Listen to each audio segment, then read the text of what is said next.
Hello, good day everyone. How are you all today? My name is Hussein and I'm back again to bring you all this week review. Right, I'm really much excited to share with you some of the upcoming things that will be happening this week. But before that, let me give you a little bit of highlights on one of the most important pieces of data last week was November non-farm payrolls. Right, so the software release actually should have sent the US dollar tumbling lower, but instead the greenback ended the day sharply higher against most of the major currencies. The same strength can be seen in stocks as well, which soared to record highs. So why are investors actually buying the dollar and stocks on a lackluster job reports? The answer is very simple, right? Everyone knows that this latest pandemic wave hit the US economy hard, but with local governments crafting plans for vaccine distribution and Congress, I would say, the working toward a new stimulus deal before the end of the year, right? And investors see pent-up demand as 2021 primary source of recovery. It's going to be a great booming year, right?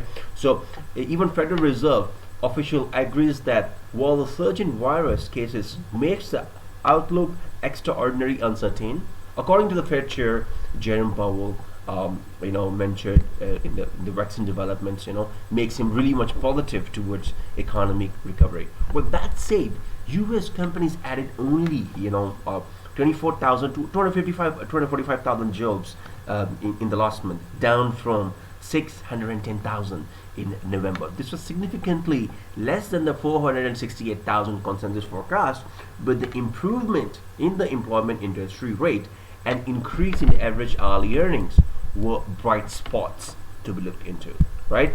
So this is why we saw that. And also next month's report depends on where we are at the vaccine development and distribution.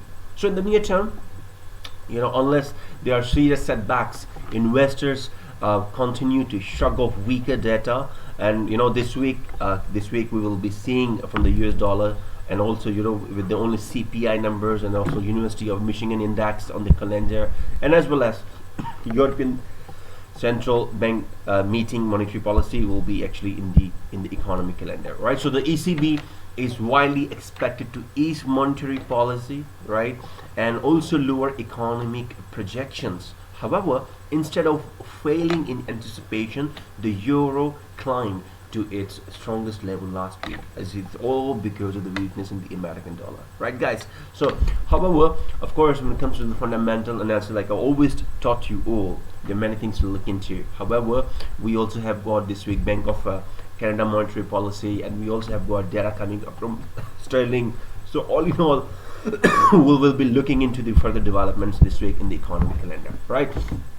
So now what I'm going to show you is that I'm going to pick some of the major markets in which you can actually look into the price action analysis.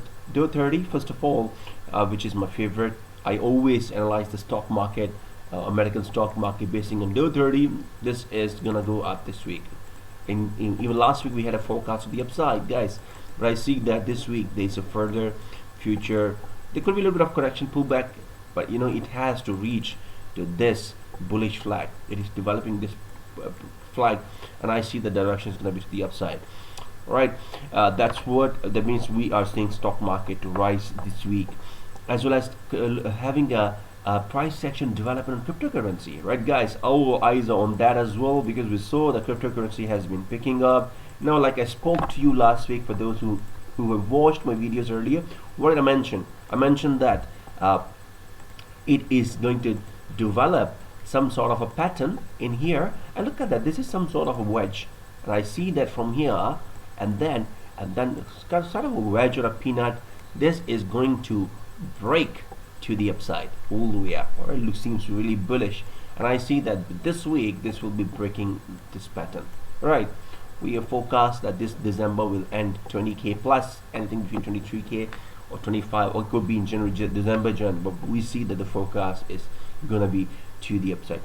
Having said that, and having a look on Euro USD, which actually soared to all-time high, and I believe so that this week this is the time for Euro USD to have a pullback. Okay, but let's just see. We will see. As you could see here, it has really peaked, and we're gonna wait and see for the improvement on this. I see that there will be a corrective structures happening on this, and we're gonna see a downside on Euro USD this week, right? Well, moving on to the stock market, guys, and also the other currency pairs, we will keep it safe for our upcoming London session forecast. Do not forget to join. Every Tuesday, Wednesday and Thursday we are having a London session forecast, in which we will be posting and trying to spot the most possible opportunities to help you become profitable, right? And as for now, I would like to sign off. Just a quick updates on the early of the week. Till you guys, you just got stay tuned for our upcoming updates. If you need support, if you have any questions, please refer to our managers. We will be more than happy to assist you. Thank you very much, and have a great profitable trading week.